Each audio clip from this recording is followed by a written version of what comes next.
Bueno, familia, como dice Chris Calderón Rata Mayor, el día de hoy tenemos un invitado de una agrupación que sorprendentemente, por lo menos yo, tengo una conexión con ellos a través de este mismo programa Radio Bizarro. Vamos a hablar de su último álbum, Waiting Games, y con nosotros está Jeremy de Junior Boys. Para que sepan, la entrevista va a ser en inglés, así que si no sabe, afile su Washifori. Hello, Jeremy! To be honest with you, I'm going to the dump today. The dump is like it's kind of funny. I always think of it as a very happy place. Everyone seems to be in a good mood at the dump. As everybody is getting rid of things in their life it's a very like cathartic experience to go to the dump. And there's like something you've had in your house forever that you finally have taken the willpower to put into a truck and throw away. And everyone there is just sort of in a good mood. You know what I thought you were going to say? I thought you were going to say, do you do that with music? Do you have like a whole bunch of music that you throw into your own metaphorical music dump? Like I write, for example, for each album, I write more music than I release. So there's like, 6 or 7 songs that I threw on the dump pile of my computer that, because I didn't like them. So I do that. But to your real question, music is a blessing. It's like if you feel some degree of anxiety about something in your life, if you have sadness in your life, if you have, in truth, a lot of the sort of feelings of melancholic and sort of feelings of nostalgic melancholy that I have in my life, I pour into music because I think sometimes if I were to listen to my own music, I would probably assume that I'm a pretty sort of wounded or sad person, which is actually not the case. I'm actually people would probably describe me as a happy-go-lucky, stupidly optimistic kind of person, actually. That's probably because I have music and I can like indulge all of that other stuff in that output.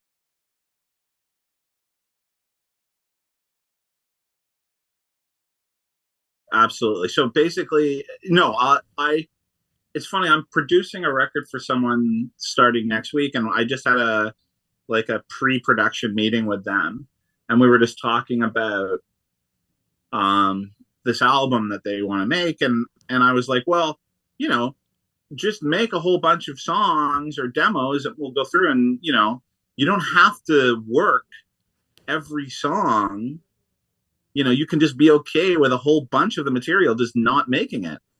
And as I was talking to her, she was like, I can't believe I can just do that. Like I can just like I always feel this obligation to finish a song once I've started it. And I'm like, no, you don't have to finish a song. If you go back a couple days later and you're like, I am not feeling this, then on the dump pile it goes. And it's like almost half of the music I make, I don't finish or release because I just don't think it's that good. I know a few people who everything they make is good. And everything they make, they release and stuff like that. And that's astounding to me. I just don't work like that. I'll name drop a little bit. My good friend is Dan Snaith, who has the band Caribou, which I'm sure you know. And he has always been a very, very good friend and a very good editor for me. And on this particular record, I did a whole bunch of demos. And some of them were sort of the stuff that ended up on the record. And they kind of, to me, were more exploratory, a little bit more experimental, more different than some of what our earlier stuff was. At the same time, I also did a whole bunch of stuff that was like kind of poppier and a little bit more in line with what we usually sound like. And I sent a whole bunch of material to Dan. And I was like, what do you think of this stuff? Especially like, I sent like, what do you think of the weirder stuff? And he was like, the material that is speaking to me.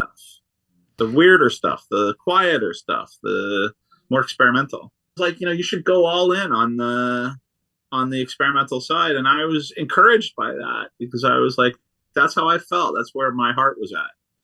And so I wanted to make a record that was different and unusual. And so there is a whole bunch of the stuff that's maybe a little poppier, that's sort of half finished, that I just didn't pursue because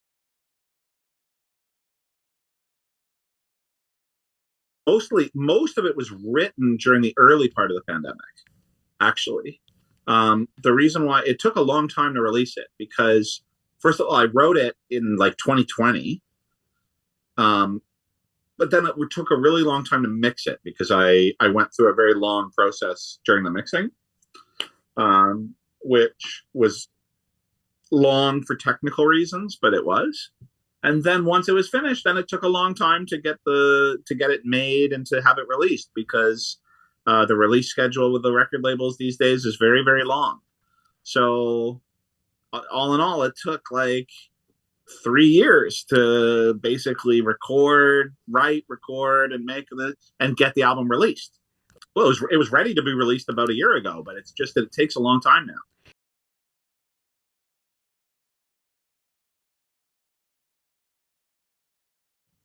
Yeah, I think so. I think it was part of like, I don't know what it was like in the Dominican during the early parts of the pandemic, but in Canada, it was very much like a kind of mellow time, because it was like that time when everybody didn't know what was going on and you had to like stay at home, or you had to like, it was very quiet. The world became quiet because you couldn't go to your job, or all those kinds of things. So in some ways, even though it was a time of great anxiety, it was also a time of sort of respite, where you kind of are, you're left alone with yourself.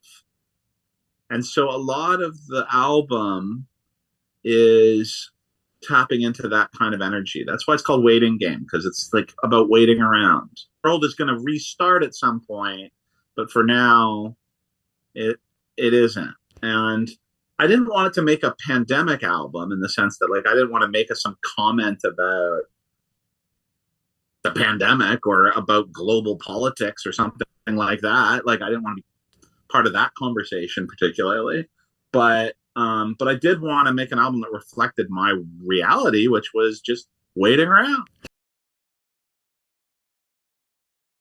That song in particular, Samba and Sama, what that's about, why it's called that, that's a reference to a mythological island. So the idea of that song is sometimes, particularly in Canada, and particularly in the winter and the cold in Canada, you sometimes find yourself in a place where you feel like you're at the end of the world, or like you feel like you're in some sort of post-apocalyptic zone where you're the only person left on the planet. And so that song is about this particular industrial part of the city where I once was there, and there was nobody in sight anywhere in this weird, huge factory area. And I just saw two people who were like milling around in a snowstorm. And it was just like, it had that feeling like that you're just like, this is kind of maybe what it would feel like if the world was over. That's sort of the energy of that song and of the record in a way, It's a hard thing to translate, particularly I don't know. I think of the Dominican as being a place that's like small, physically small, and has lots of people, and there's like a vibrant energy of being around a lot of people. It's in some ways the opposite of Canada. Canada's huge. It's a huge, huge country with not that many people.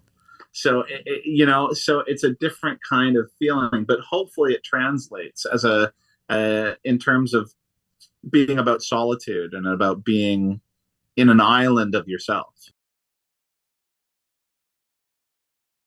I've never been, and I certainly know lots of people who've gone, because it's a very like common winter destination for Canadians. And I don't know much about it, and particularly don't know much about the music, other than like knowing like sort of like reggaeton stuff from the Dominican, which I mentioned to you earlier before. I really, really liked a lot of it. There was a whole crew of guys. There was like that Paulist Music label that is really pretty exciting. I mean, there was some of that music was really, really good. And I remember I said to you earlier that I had like about a week or two of my life where I was like listening to nothing but that. I also really liked the videos. Like the videos had these like this great energy of like these just ginormous crews of people. There's a kind of like super intense creative energy that I think was interesting. But I don't speak Spanish, so it's that's a like a sort of a limitation of me knowing how me intimately understanding the music. You know what I mean? And I've always liked like kind of explicitly sexual music. You know, like even like like even like I remember just sort of I mean partly like that's why I got really into disco when I did, because that's ultimately what it's about, you know.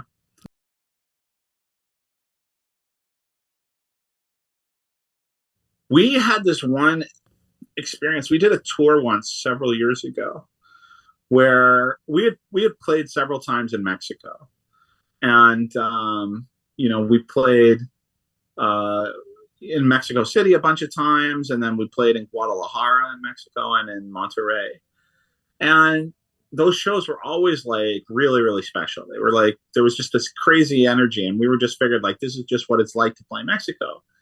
And then we once got this offer to go and play in do a Mexican couple of Mexican shows and then do a whole bunch of shows in South America. So we did this offer and we played in Bogota and in Chile and in Argentina, and we did and we were just amazed at the kind of response we were getting. And we just it's a weird thing because it's like we were getting more people coming out to see us play in South America than we were getting in North America. And I didn't know for what reason. And and I still don't really. I don't quite get it. Um um I guess because I think of myself as such a like I'm ultimately kind of like a small town. Like I live in this like city that maybe most people haven't heard of in Canada, and and I'm always surprised when anybody like listens to my music in the first place. And so it's sort of it's always really, really rewarding when you find that people engage in it who live in parts of the world that are different from the part of the world that you live in.